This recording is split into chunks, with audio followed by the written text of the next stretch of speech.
Assalamualaikum warahmatullahi wabarakatuh. Saya Muhammad Ali Nafi Ahmadi dengan NIM F1D1210066 sebagai moderator kelompok 10 dengan anggota kelompok saya yaitu Maulidia Zainab Hibu, Nur Amalia, Hasna, dan Irmawati. Kami akan mempresentasikan materi kami yang berjudul pentingnya keamanan komputer. Adapun sebelum memulai presentasi, saya akan membacakan atau menjelaskan apa itu yang dimaksud dengan komputer. Komputer merupakan salah satu perangkat teknologi yang berperan sangat penting dalam produktivitas baik dalam lingkungan kerja maupun hiburan. Seiring berjalannya waktu dan semakin berkembangnya tren teknologi informasi, terutama dalam lingkungan kerja, membuat perusahaan harus memiliki komputer untuk mendukung setiap user dalam melakukan pekerjaannya. Penggunaan komputer dalam dunia kerja memiliki banyak hal yang positif seperti memudahkan pengolahan data dan media dengan aplikasi tertentu, serta adanya internet untuk mencari informasi. Selain efek positif tersebut, penggunaan komputer juga memiliki efek negatifnya tersendiri. Terima kasih atas kesempatan yang telah diberikan kepada saya. Perkenalkan, nama saya Maulidia Zainab Hibu dengan NIM F1D121063. Baik, di sini saya akan menjelaskan materi tentang kejahatan komputer. Kejahatan komputer adalah segala aktivitas tidak sah yang memanfaatkan komputer untuk ditindak pidana. Sekecil apapun dampak atau akibat yang ditimbulkan dari penggunaan komputer secara tidak sah atau ilegal merupakan suatu kejahatan. Contoh kejahatan komputer: yang pertama, pencurian uang virus komputer; yang kedua, layanan pencurian; yang ketiga, pencurian data dalam program; yang keempat, memperbanyak program; yang kelima, mengubah data; yang keenam, pengrusakan program; yang ketujuh, pengrusakan data; yang kedelapan, pelanggaran terhadap kebebasan; yang kesembilan, pelanggaran terhadap undang-undang atau hukum internasional. Beberapa sebutan bagi pelaku kejahatan komputer. Yang pertama, hacker. Hacker adalah sebutan untuk orang atau sekelompok orang yang memberikan sumbangan bermanfaat untuk dunia jaringan dan sistem operasi, membuat program bantuan untuk dunia jaringan dan komputer. Hacker juga bisa dikategorikan pekerjaan yang dilakukan untuk mencari kelemahan suatu sistem dan memberikan ide atau pendapat yang bisa memperbaiki kelemahan sistem yang ditemukannya. Yang kedua, tracker. Tracker adalah sebutan untuk mereka yang masuk ke sistem orang lain, dan tracker lebih bersifat destruktif. Biasanya di jaringan komputer, membypass password atau lisensi program komputer, secara sengaja melawan keamanan, mendefault atau merubah halaman muka web milik orang tracker lain, bahkan hingga mendelete data orang lain. Pencuri data umumnya melakukan tracking untuk keuntungan sendiri, maksud jahat, atau karena sebab lainnya karena ada tantangan. Beberapa proses pembobolan dilakukan untuk menunjukkan kelemahan komputer dan keamanan sistem. Sekian materi yang saya bawakan, selanjutnya saya kembalikan kepada moderator. Terima kasih atas kesempatan yang diberikan kepada saya. Saya atas nama Nur Amalia dengan stambuk F1D121068 akan membawakan materi mengenai keamanan komputer, di mana keamanan komputer atau keamanan digital merupakan keamanan informasi yang terdapat pada komputer atau jaringan. Keamanan komputer juga dikenal dengan sebutan cyber security atau TI security. Keamanan komputer bertujuan membantu penggunaan agar dapat mencegah penipuan atau mendeteksi adanya usaha penipuan di sebuah sistem yang berbasis informasi. Informasinya sendiri memiliki arti non-fisik. Baiklah, materi kedua yaitu aspek-aspek keamanan komputer, di mana yang pertama ada privasi. Di mana privasi adalah sesuatu yang bersifat rahasia atau private. Intinya adalah pencegahan agar informasi tersebut tidak diakses oleh orang yang tidak berhak. Contohnya adalah email atau file-file yang tidak boleh dibaca orang lain meskipun oleh administrator. Pencegahannya yaitu dengan menggunakan teknologi enkripsi. Jadi hanya pemilik informasi yang dapat mengetahui informasi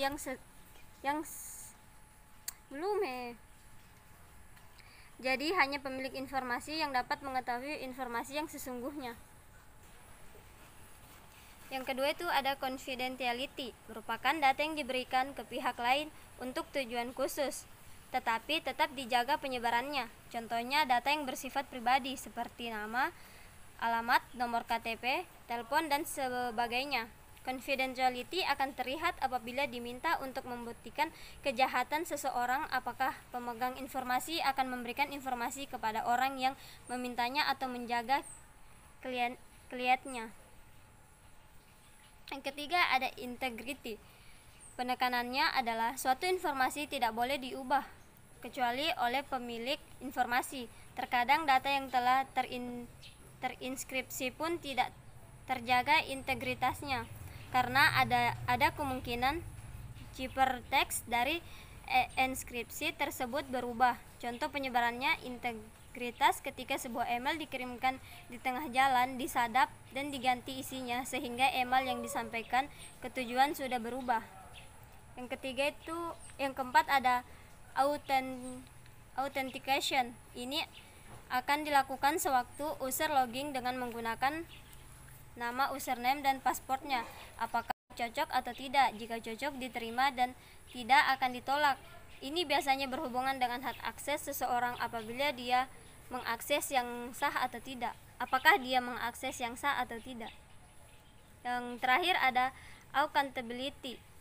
Aspek ini berkaitan dengan apakah sebuah data tersebut saat dibutuhkan atau diperlukan. Apabila sebuah data atau informasi terlalu ketat, pengamanannya akan menyulitkan dalam akses data tersebut. Serangan yang sering dilakukan pada aspek ini adalah denial of service atau disebut DOS, yaitu penggagalan servis sewaktu adanya permintaan data sehingga komputer tidak bisa melayaninya.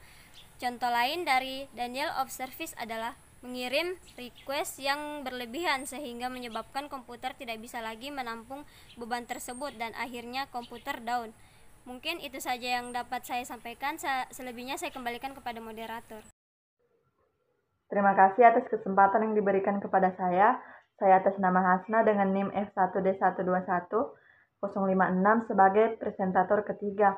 Materi yang akan saya bacakan yaitu keamanan, privasi, kebebasan, dan etika komputer. Yang pertama, isu etika. Etika adalah prinsip benar dan salah yang dapat digunakan oleh individu yang bertindak sebagai agen moral yang bebas membuat pilihan untuk mengarahkan perilakunya. Etika adalah suatu kepercayaan atau pemikiran yang mengisi individu, keberadaannya bisa dipertanggungjawabkan terhadap masyarakat. Moral adalah tradisi kepercayaan mengenai perilaku benar dan salah yang diakui oleh manusia secara universal. Perbedaannya bahwa etika akan menjadi berbeda dari masyarakat satu dengan masyarakat yang lain. 10 etika komputer menurut Computer Ethics Institute. Yang pertama, tidak menggunakan komputer untuk membahayakan orang lain. Yang kedua, tidak boleh mengintervensi pekerjaan komputer orang lain. Yang ketiga, tidak boleh memata-matai file orang lain. Yang keempat, tidak boleh menggunakan komputer untuk mencuri. Yang kelima, tidak boleh menyebarkan berita bohong. Yang keenam, tidak boleh membajak atau mengcopy software berbayar. Yang ketujuh, tidak boleh mengakses menggunakan komputer orang lain tanpa izin yang bersangkutan. Yang kedelapan, tidak boleh melanggar hak cipta atau hak milik untuk karya dan pemikiran orang lain. Yang kesembilan, tidak boleh lepas tanggung jawab terhadap dampak yang ditimbulkan oleh program. Yang 10, menggunakan komputer dengan tetap menghargai orang lain. Privasi. Privasi adalah kebebasan pribadi. Privasi memberikan kemampuan untuk menjaga informasi pribadi yang bersifat rahasia. Akan tetapi, kesadaran pentingnya privasi data di internet terkadang masih rendah. Hal ini mengakibatkan privasi yang kita miliki tidaklah aman. Oleh karena itu, kita harus melindungi privasi kita. Apalagi khususnya di Indonesia belum adanya hukum di dunia internet. Mengakibatkan masih banyaknya ketidakpastian akan hukum bagi perlindungan privasi untuk pengguna internet di Indonesia. Konsep privasi. Privasi berarti bebas, kebebasan atau keleluasaan. Kebebasan termasuk suatu yang bersifat asasi, yang umumnya para ahli memiliki konsepsi yang sama bahwa kebebasan ada pada setiap insan. Secara deskripsi, kebebasan senantiasa ada batasan baik kelemahan yang bersifat internal maupun eksternal. Pada dasarnya, kebebasan bukan berarti berbuat sekehendak hati, melainkan ada batasnya untuk mengakui dan menghormati hak dan kewajiban setiap manusia pada umumnya. Menurut Undang-Undang Teknologi Informasi Ayat 19, privasi adalah hak individu untuk mengendalikan penggunaan informasi tentang identitas pribadi baik oleh dirinya sendiri atau pihak lainnya. Hukuman dan pidana tentang privasi, Pasal 29, pelanggaran hak privasi barang siapa dengan sengaja dan melawan hukum memanfaatkan teknologi informasi untuk mengganggu hak privasi individu dengan cara menyebarkan data pribadi tanpa seizin yang bersangkutan dipidana penjara paling singkat 3 tahun dan paling lama 7 tahun. Kebebasan berasal dari kata bebas. Bebas adalah hak asasi manusia yang paling dasar di mana masih adanya keterkaitan terhadap aturan-aturan atau norma-norma yang berlaku di mana tempat itu berada. Yang pertama, informasi adalah suatu kenyataan, data, item yang menambah pengetahuan bagi penggunanya. Informasi adalah kenyataan yang menunjukkan hasil pengolahan data yang berguna kepada yang menerima informasinya. Kedua, privasi informasi atau security. Sebuah informasi harus aman dalam arti hanya diakses oleh pihak-pihak yang berkepentingan saja sesuai dengan sifat dan tujuan dari informasi tersebut. Yang ketiga, kebebasan informasi telah mengenalkan suatu etika baru, bahwa setiap pihak yang mempunyai informasi memiliki naluri yang senantiasa mendesiminasikan kepada pihak lain. Begitu pula sebaliknya. Keperluan menjaga kerahasiaan data dan informasi pribadi tanpa menjadi prioritas untuk meletakkan kepercayaan dalam jaringan internet komunikasi. Perlindungan atas data dan informasi seseorang menyangkut soal-soal hak asasi manusia. Persoalan perlindungan terhadap privasi atau hak privasi muncul karena keprihatinan akan pelanggaran privasi yang dialami oleh orang lain atau badan hukum. Perlindungan privasi merupakan hak setiap warga negara, harus dihormati atau diberi perlindungan. Sekian, terima kasih. Terima kasih atas kesempatan yang telah diberikan kepada saya. Perkenalkan, nama saya Irmawati dengan stambuk F1D1210079. Baiklah, saya akan menjelaskan mengenai keamanan dan kepercayaan. Yang ke-1, insertion. Pada penyerang jenis ini, seseorang penyerang akan bisa menggunakan sistem komputer yang kita miliki. Sebagian penyerang jenis ini menginginkan akses sebagaimana halnya pengguna yang mempunyai hak untuk mengakses sistem. Yang kedua, intelijen. Intelijen ialah para hacker atau cracker yang melakukan suatu kegiatan guna mengumpulkan segala informasi yang berkaitan dengan sistem target.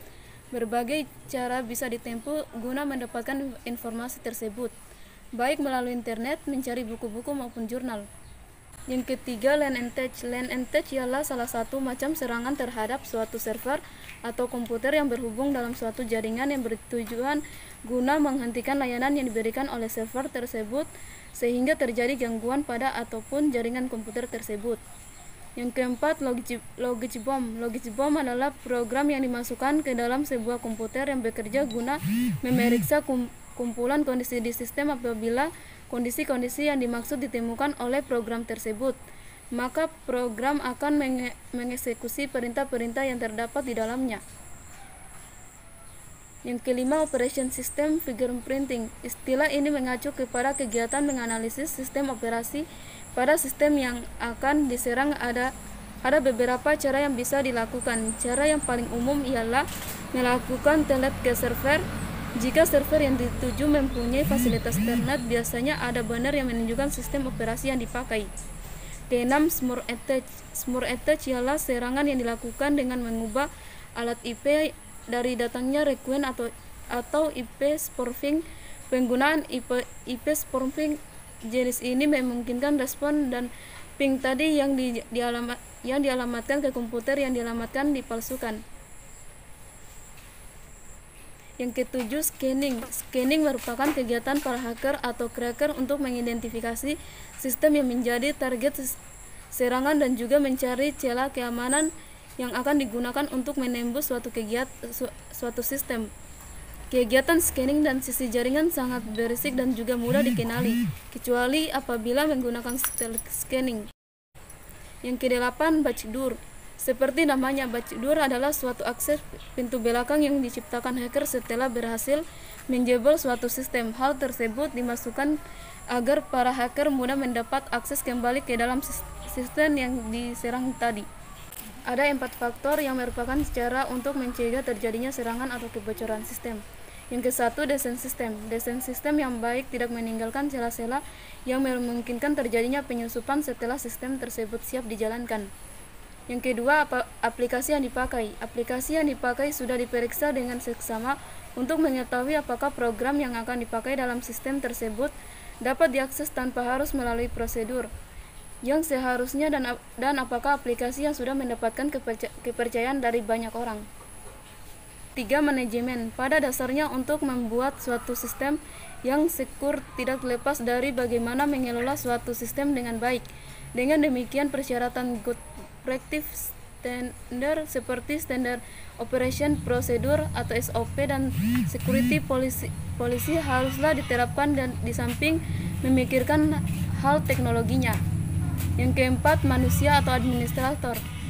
Manusia adalah salah satu faktor yang sangat penting, tetapi seringkali dilupakan dalam pengembangan teknologi informasi dan sistem keamanan.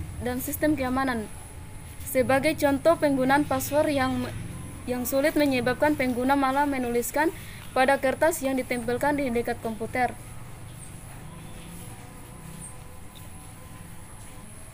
Sekian dan terima kasih. Baik, itulah presentasi dari kelompok kami, dan kesimpulan yang dapat kami ambil yaitu kejahatan komputer adalah tindakan ilegal dengan menggunakan pengetahuan teknologi komputer untuk melakukan tindakan kejahatan. Keamanan komputer atau keamanan digital merupakan keamanan informasi yang terdapat pada komputer atau jaringan.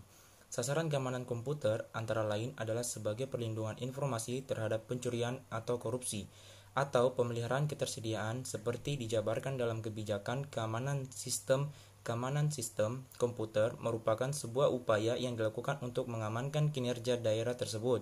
Begitu juga dengan keamanan sistem komputer dan proses komputer. Perlu kita sadari bahwa untuk mencapai suatu keamanan itu adalah hal yang sangat mustahil, seperti yang ada di dalam dunia nyata sekarang ini. Mungkin itu saja presentasi dari kelompok kami. Bila ada kurangnya, mohon dimaafkan. Wassalamualaikum warahmatullahi wabarakatuh.